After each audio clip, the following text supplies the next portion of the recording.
लोणी काळभोरमधील कदमवाक वस्ती येथील पालखी स्थळावर आज सायंकाळी 6 वाजण्याच्या सुमारास एका ज्येष्ठ नागरिकाचा मृतदेह आढळून आला।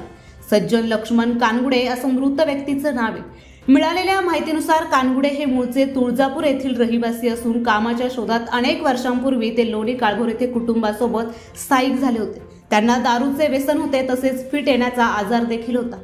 3 महिन्यांपूर्वीच त्यांना मांजरी येथील व्यसनमुक्ती केंद्रात दाखल करण्यात आले होते। 8 दिवसांपूर्वीच ते उपचार घेऊन घरी परतले होते।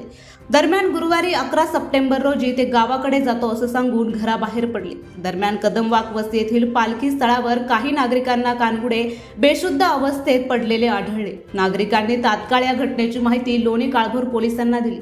पोलीस तातडीने घटनास्थळी दाखल झाले आणि कानगुडे यांना उपचारासाठी लोणी काळभोर येथील एका खासगी रुग्णालयात दाखल केले। मात्र डॉक्टरांनी त्यांना उपचारापूर्वीच मृत म्हणून घोषित केले। लोणी काळभोर पोलिसांनी मृतदेह ताब्यात घेतला असून त्यांच्या मृत्यूचे नेमके कारण शोधण्यासाठी पोलीस पुढील तपास करत आहेत। त्यांच्या मृत्यूचे कारण फिट येण्यामुळे झाले की अन्य काही याचा देखील तपास पोलिसांकडून सुरू आहे।